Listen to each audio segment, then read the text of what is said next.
sat down. I was like, that's not a good host. I was like, wait, hello. Thank you for your service. I know. Yes, thank you so absolutely. much. And everyone watching, also in service. How are y'all doing? Good. Yeah. Fantastic. Do you usually come to work together to do something? No, we used to. We used Okay. to when we both used to work here at NBC. Yeah, but it's been a minute. It's been a few minutes. Yeah. A few minutes. A few minutes. I like it. So you had some health issues, but you're doing well, right? I did. I was late, right about this time last year. Yeah, I was in literally. the hospital.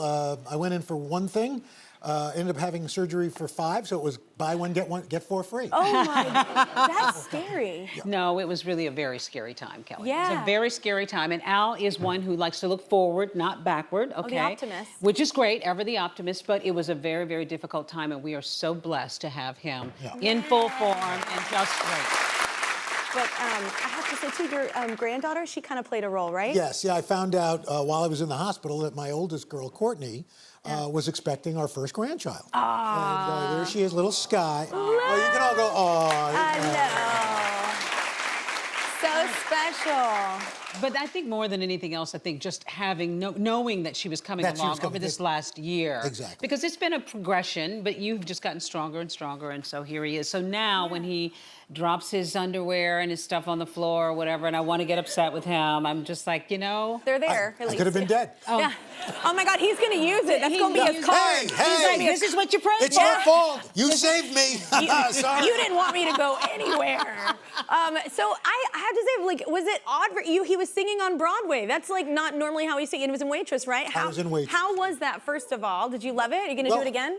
I don't know if anybody really wants to see that, but it was one of those things where they said, my agent called and said, they want you to be in Waitress. I said, oh, the hunky Dr. Palmer? No, they want you to play Old Joe. Cool. Got it. It's kind of a bit of a downer. Yeah. But it was fun. I had a great time. I know. I was going to say, was it interesting to watch him in that way? Because you don't normally. I was shocked. I was shocked because I had Were you not more seen nervous? I think she was more scared because I was going to make a fool of myself. No, I didn't think that. But you I get had one not- life. Do and the he things you wouldn't love. sing that much for us at home. I think he was a little self-conscious. So when we saw him on stage the first time, it was the first time I saw him do it. And I actually teared up. I was like, Al actually can sing a little bit. Oh, that's so cool. So it was really a lot of fun. And again, it was a really nice title of a song taken from an old man. I know you were What's like the downing theme the role, here? but I actually love that. I think Old Joe would be fun. That'd be cool. So wait, I want to talk about your new documentary. It's called Gaining Ground: The Fight for Black Land. It's this incredible problem in this country where in 1920 there was about 20 million acres of farmland owned by black farmers, and we're down to less than 2 million now. And through different heirs property rights, where if one person decides they want to sell, everybody has to sell, the lack of proper wills and things like that. So we look at this through the lens of how do we reverse this? And we were partnered with John Deere, the tractor folks. Yeah. I know who they are. Yeah.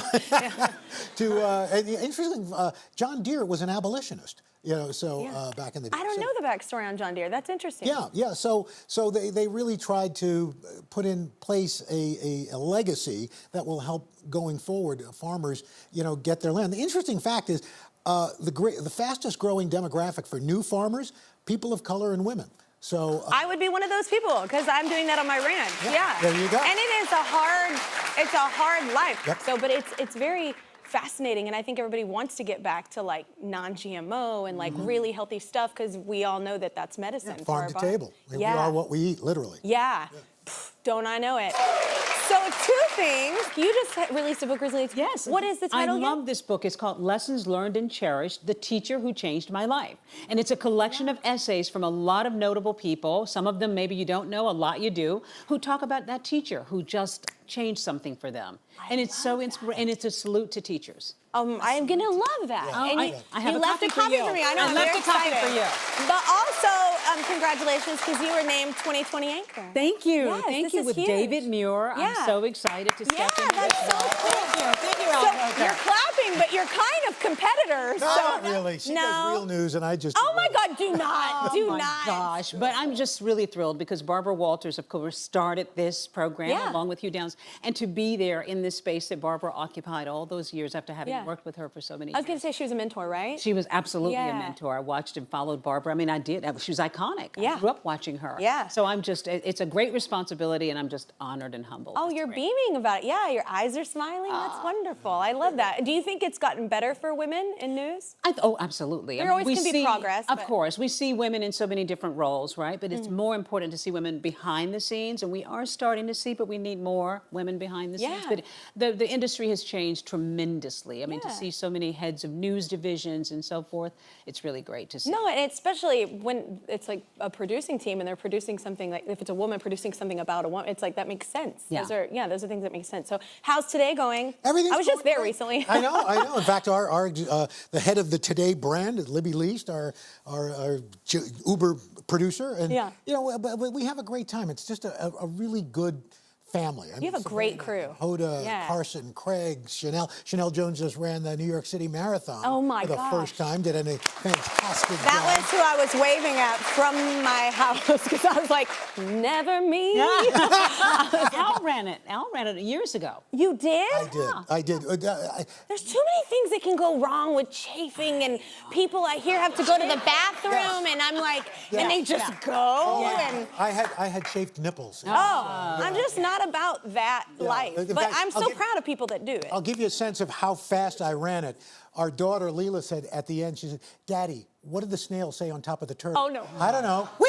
But you're like, well, what did the snail say when he finished something? That's right. Yeah. You have covered, both of you have covered so many military stories. Is there one that sticks out to you, Deborah?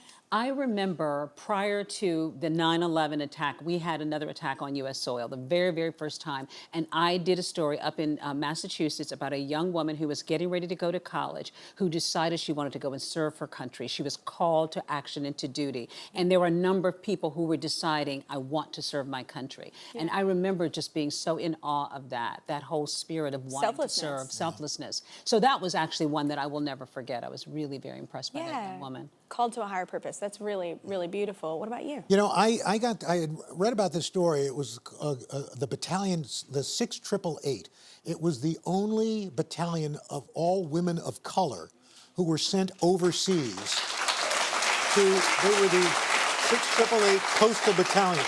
There was a backlog of about 18 months mail to and from the front lines that could not get, and they were led by the first black female colonel. They went over first to England, then behind the enemy lines in France, and within 6 months had the mail service running to and from. And I had the pleasure and honor of interviewing Ms. Lena King, who is still alive. She's 101 years old. Dang. Yes.